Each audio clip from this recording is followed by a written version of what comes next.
Everyone's in on the Great Reset. Well, almost everyone. There's one guy who's got the power to do something to stop it, and you know exactly where I'm going.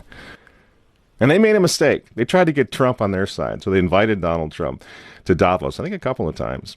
But in January, when Donald Trump, I think, really began to see the beast that he was up against, he went to Davos, to the World Economic Forum, and he stuck a mega finger in their eye. We're committed to conserving the majesty of God's creation and the natural beauty of our world. But to embrace the possibilities of tomorrow, we must reject the perennial prophets of doom and their predictions of the apocalypse. These alarmists always demand the same thing: absolute power to dominate, transform, and control every aspect of our lives. We will never let radical socialists destroy our economy, wreck our country. 2 days after Donald Trump gave that speech, the 89-year-old leftist weirdo billionaire George Soros made an emergency intervention where, at Davos, once again, warning that the U.S. 2020 election will determine the, quote, fate of the whole world. Now, in the context of Davos, take a look at this one more time. This is a month after Donald Trump addressed Davos and stuck the MAGA finger in their face. Here's what Francis, the Vatican, and Jeffrey Sachs had to say in response. And it is a dangerous country right now. It will be absolutely dangerous if Trump wins re-election. Trump wins re-election. Trump wins re-election. Francis invited this guy to the Amazon Synod as an honored guest and advisor. He's also Bernie Sanders' advisor. What's he doing in the Vatican? Why is this guy who's a promoter for socialist, out and out socialist, Bernie Sanders, what's he doing advising the Pope? Why does he have entree to the Vatican, friends? Sachs supports abortion and contraception, but that's not a problem for the Vatican. For the Vatican, for Pope Francis, and for his friends at the UN, Donald Trump is the problem, obviously, friends.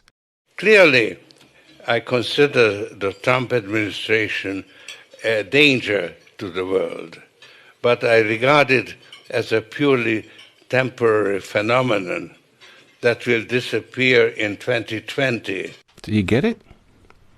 Do you see why there's so much hate for Trump?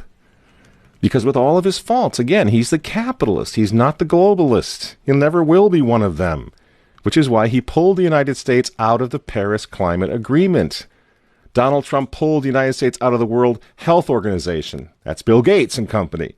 And now he's threatening to pull the United States out of the World Trade Organization. People say, yeah, well, Donald Trump got married twice. He's a bad guy. Really?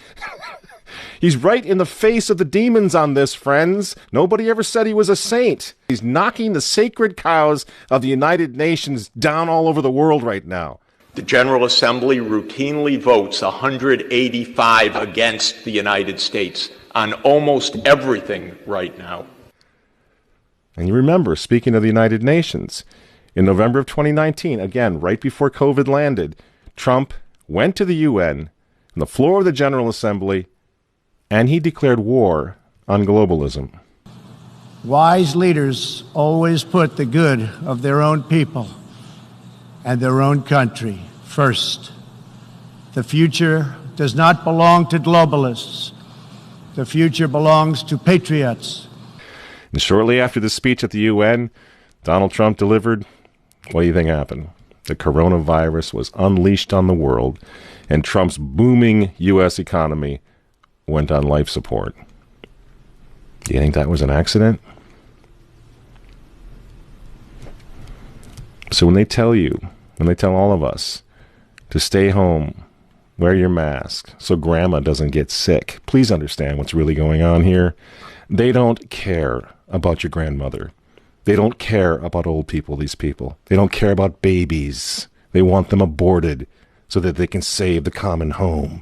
Abort babies, millions of them all over the world. They don't care about babies. They don't care about old people. In fact, if you want to save your grandma, tell the globalists to stay the hell away from her. You remember how some of them, like Cuomo and characters like this, were running COVID recovering patients through nursing homes? That's how much they care about grandma.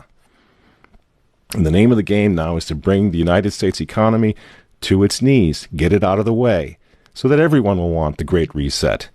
Make the new normal so intolerably abnormal that even you and I, maybe, at some point in the near future, will be begging for the vaccines because we'll be driven crazy by that point.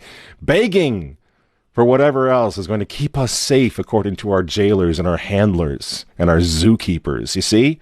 That's what they want. That's why they keep using this term, new normal. You know what we do to fight back? Go to work. Go back to school. If you're healthy, take off the mask.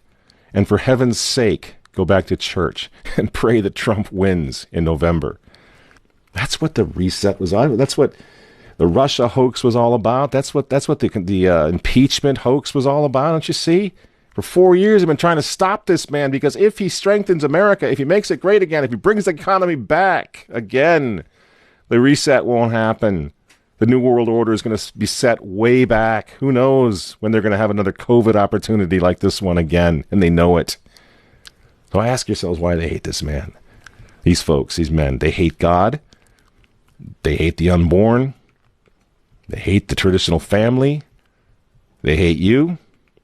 And they hate Donald Trump, whose political opponents, by the way, right now are knocking statues of saints to the ground.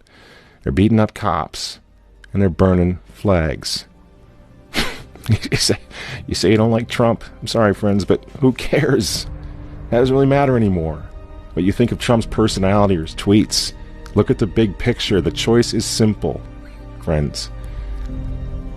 Stand with America right now, or fall with the New World Order in the not-so-distant future. There's no other choice. I'm Michael Matt for Remnant TV, and we'll see you next week.